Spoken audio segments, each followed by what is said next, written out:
your favourite foods? Do you know where they come from? Certain foods are very traditional and part of a particular culture. Do you know what food Italy is famous for? Or where sushi comes from? Is chocolate good for you? And where can you find paella? Stick around and find out the answers to all these burning questions and many more on Why, What, Where.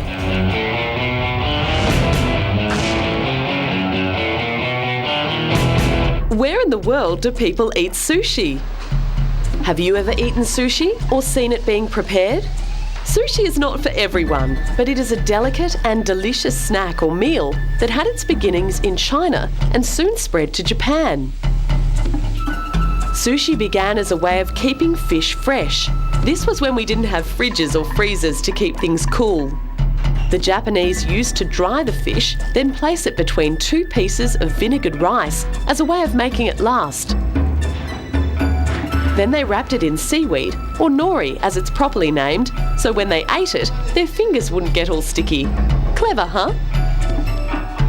Sushi actually refers to the rice, but most people use it to describe raw fish on a bed of rice. Making sushi is considered an artistic skill, and people even go to sushi school to learn how to prepare it properly. If you haven't eaten sushi but would like to try it, it might be best to try the cooked items before the raw ones, because not all sushi is raw. You can get California rolls, which have avocado, cucumber and cooked crab meat in them, or chicken rolls. In terms of texture, sushi is just a little softer than other fish.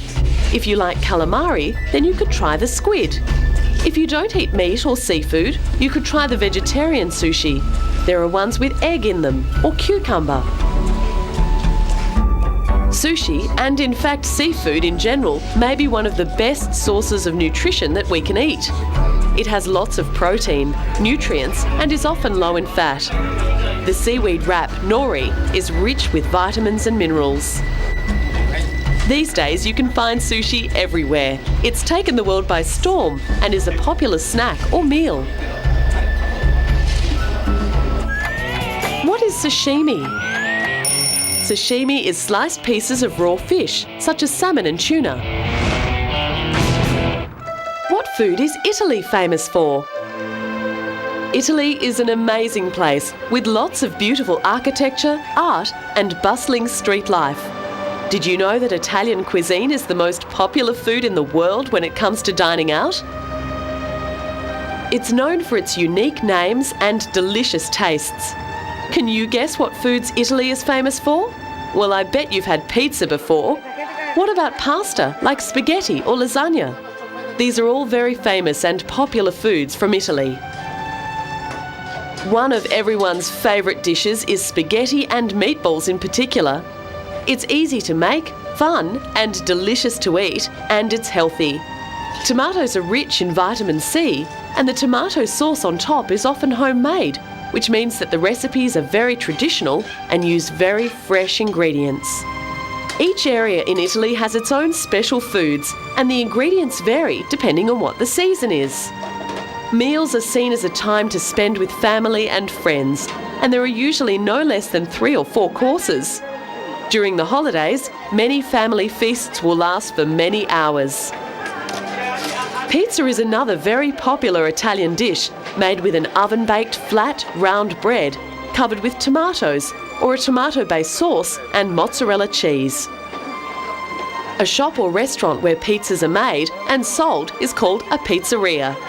Ones that come from the Italian city of Naples are called Neapolitan pizzas, and they're considered a real traditional specialty.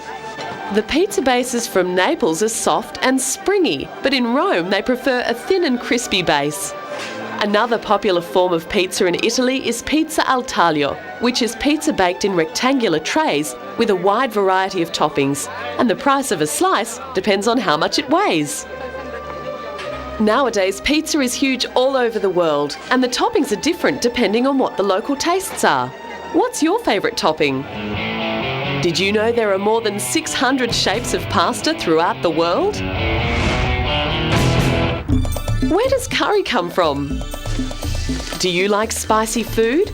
If so, you probably like eating curry. Not all curries are hot, but the word curry is an English word that's used to describe a variety of spiced dishes, which are best known in Asian cuisines. Various spices in curries include turmeric, cumin, coriander and red pepper. Curry really means gravy or sauce rather than spices. So if curry is most commonly found in Asian cuisines, where do you think you would find curry? Asia includes places like China, Singapore, India and Pakistan. Most curry that's served at Indian restaurants in Western countries isn't the same as the curry that the average Indian family would have at home. Curries that are prepared at home are not as filling as the ones in the restaurant. They're usually a lot lighter in ingredients and flavour. Also, just because curry comes from these places doesn't mean that everyone eats it all the time. For example, Indian food is full of many different foods and flavours, and curry is just a part of it. But that being said, curry is very popular. So popular, in fact, that places like Britain, America and Australia love eating it too, and have made it their own also. People sometimes drink something called a lassi with curry, which is a yogurt-based drink. The cool taste of the yogurt sugar can calm the spicy tones of the curry. What is a vindaloo curry? A hot restaurant curry which can include meat, sauce and potato. What is Chinatown? Asian food is delicious. Noodles, chicken satay and spring rolls make up just some of the different foods of this cuisine. Chinatown doesn't refer to just one particular place. There are Chinatowns to be found in many major cities in the world. The name refers to a section or an area of an inner city where a large number of Chinese or Asian people have restaurants and shops. Some Chinatowns have a long history, such as the one in San Francisco, which is the largest Chinatown to be established in the United States. People don't just eat Asian food in Chinatown, they can go shopping and do other fun things there too, like playing video games. You can tell when you're in Chinatown by the large red arch entrance structures, which sometimes have large statues of lions with special writing carved into them in Chinese. In Chinatown, there are many types of food from different Asian cultures, such as Vietnamese, Thai and Malaysian. Some Chinatowns, such as the one in Singapore, have their localised style of Chinese cuisine. This area in Southern California has started up its own type of Chinatown, called Little Saigon. Saigon used to be the name of the capital of Vietnam, and many people here say Little Saigon has become like a second home to them since leaving Saigon, which is now called Ho Chi Minh City. Now there are many restaurants and shopping areas that cater mostly for Vietnamese people living in America.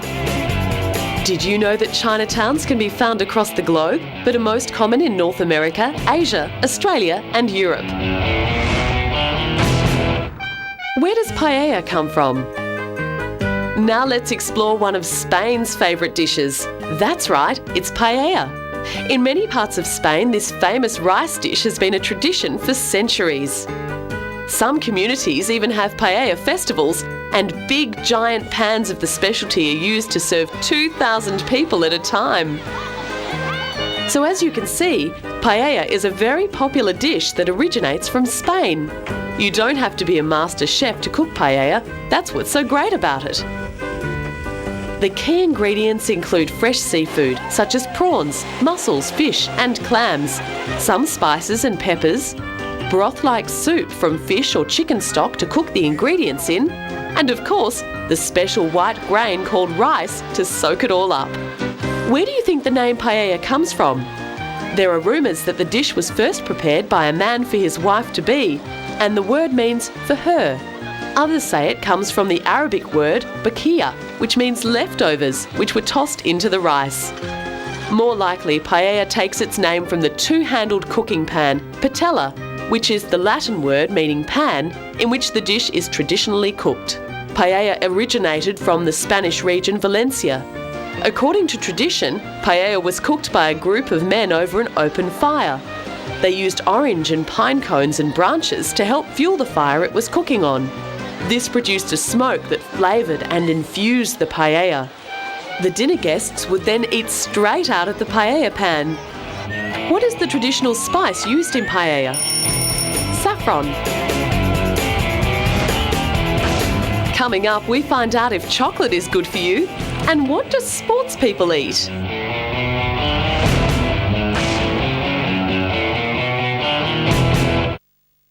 Why is chocolate either good or bad for you? Nearly everyone loves chocolate, kids and adults.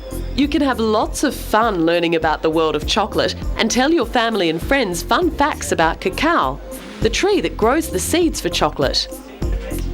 Some people think that chocolate is good for you, while others say it's bad. Well, let's talk first about where chocolate comes from.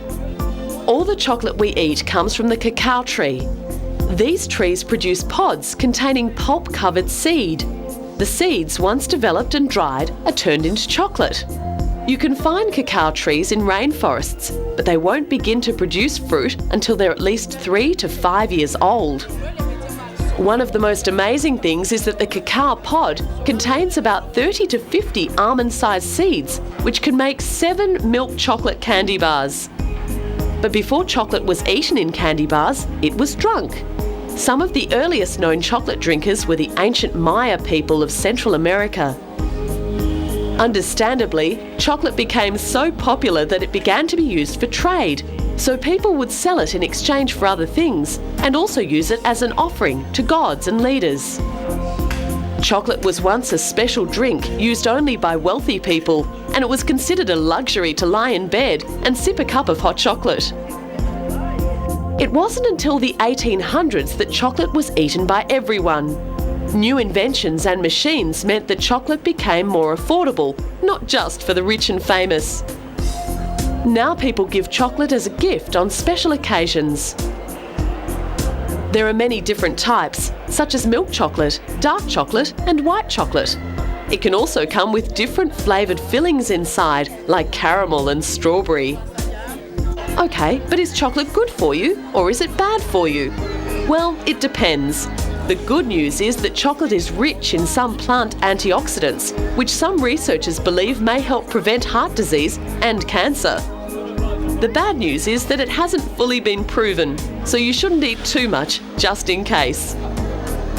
Chocolate appears in many famous books and movies.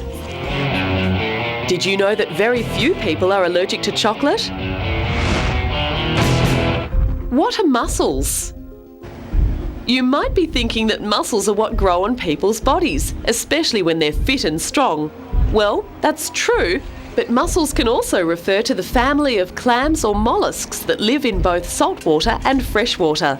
They both have a shell that are generally round or oval in shape, and once cooked, you can open the shell and eat the mussel inside. You can recognise a mussel by the colour of its shell, which is generally a dark blue, brown or blackish colour. Inside, it's kind of silvery. When they're alive, mussels can live in ponds, creeks, rivers and canals and attach themselves to rocks and other hard surfaces.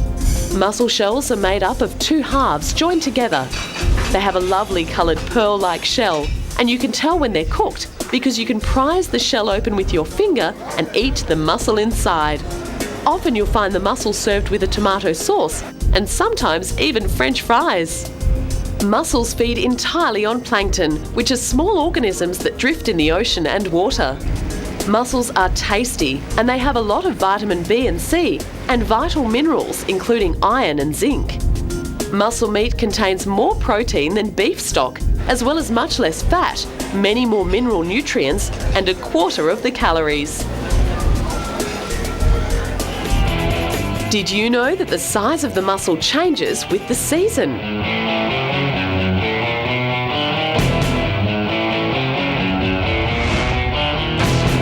Why are mushrooms good for you?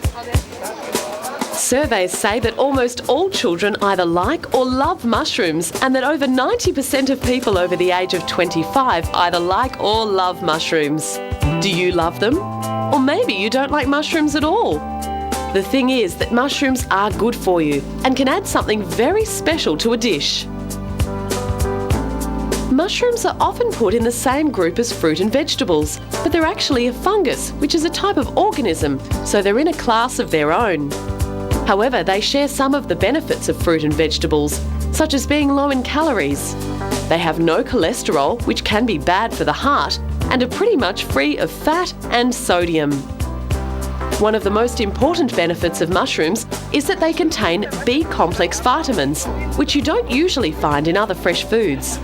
These B vitamins help release energy from fat, protein and carbohydrates in our food and are really good for our skin and eyesight.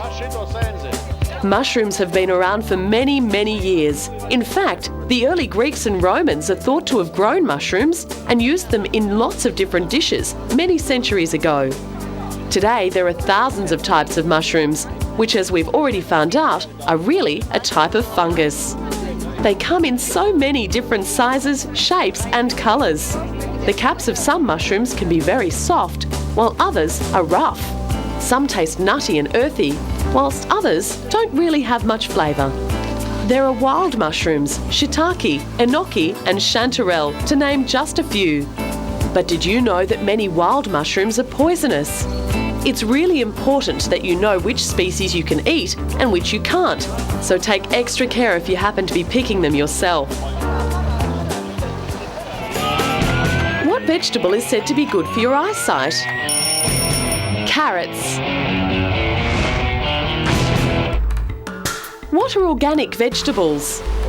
Fresh fruit and vegetables are one of the best sources of the vitamins and minerals our bodies need to help function normally. Sometimes when we're young, we don't really enjoy vegetables, but if we want to grow up to be strong and healthy, they're a pretty essential part of our diet.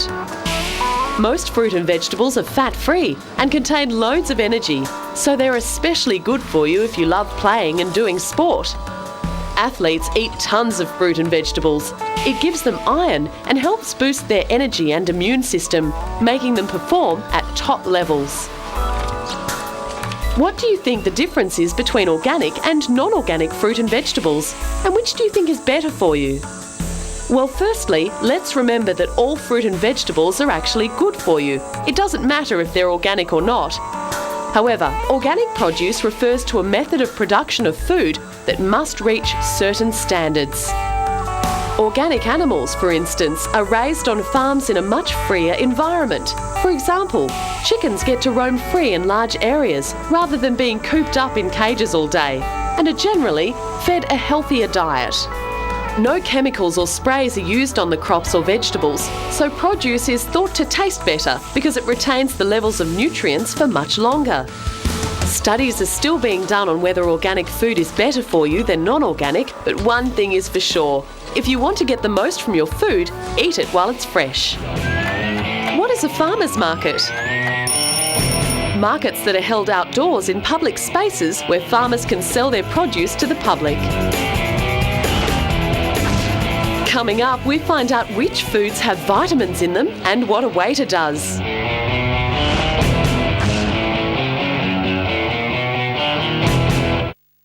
Which foods have vitamins in them? Have you ever heard the saying, "You are what you eat"? Well, that's not so bad if you eat food with vitamins. This is because vitamins help your body work properly, so you grow and develop like you should. When it comes to vitamins, each one has a role to play. So the foods that have vitamins in them, like fruit, vegetables, milk and eggs, are the best you can eat to help you live longer and lead a healthier life. Our bodies are amazing, but unfortunately there's one important thing that they don't do. They don't make vitamins. That means we have to get them from the food we eat, and different foods contain different vitamins. The best thing to do is eat lots of different types of food to take in lots of different types of vitamins. Some vitamins, like vitamin A, are great for your eyesight and your skin and help you grow properly. You can find vitamin A in foods like milk, orange fruits and vegetables like carrots and sweet potato, as well as dark green leafy vegetables like spinach. Vitamin B is great for giving you energy and making red blood cells, which carry oxygen throughout your body. You can find vitamin B in foods like wheat and oats, fish and seafood, milk and yogurt, and beans and peas. Another important vitamin is the letter C. This helps keep our gums and muscles in great shape. Vitamin C helps prevent us from getting sick too. You can find this vitamin in foods like oranges and strawberries. These musicians use vegetables as part of their orchestra rather than instruments like the violin or piano. They're a creative bunch and they love to use various objects as instruments to create sounds. The musicians say that the smell of the vegetables is really great for the audience, and the bright colours of all the different types look amazing. You see, vegetables are not only fun to eat and good for you, they can be great to play with too. What is a food festival? If you think food is fun, imagine having a 3-day festival that celebrates all the yummy food, from local farmers through to international cuisine. Delicious! This street market in Britain is doing just that, and thousands of people have come to enjoy lots of different types of food and drink and check out the range and quality of products now available in the UK. Over 90 of the best foods and drinks producers from around Britain sell their stuff, and you can sample some gourmet treats. Food festivals happen all over the world. You can get cooking lessons, listen to talks on food, and watch cooking demonstrations. There's also usually loads of free food and drink to taste. You can also find out about different products and pick up recipes to cook at home. Check out your local food festival. Oh, I know you're into sashimi. Did you know that there are over 700 different cheeses made in Britain? What does a waiter do? How many times have you eaten out at a restaurant? Did you know that the name of the person that serves you your food and drink is called a waiter? That is the role of the waiter, to serve food and drink to guests in hotels, restaurants, clubs and cafes. A waiter sets the table with clean linen and placemats, cutlery, glasses and plates and menus. Waiters talk to guests about the menu and drinks and suggest things they might like to try.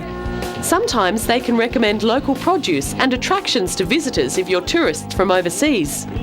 They take your order and pass it on to the chefs in the kitchen and the bar staff who make your drinks. A waiter's job is very demanding, as they have to remember lots of details and take care of many different people. Here, they take some time off to participate in a waiter's race in New York. The rules of the race are simple. You must finish the race without pushing your fellow contestants. You mustn't spill a drop from the bottle of wine or knock over the French fries on the tray. Sounds easy in theory, but in practice it's much harder.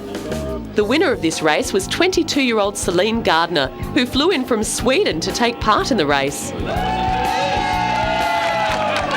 Well, you just have to concentrate a little bit, I guess. We haven't really prepared for it like trained, but it's what you do every day. You just walk a little stranger. To finish off the race and celebrate the waiter's achievements, there's a performance of the French dance called the can-can. There are so many different types of food and cooking traditions throughout the world. You can become a master chef yourself by trying different ingredients and produce. As you grow and change, so will your tastes.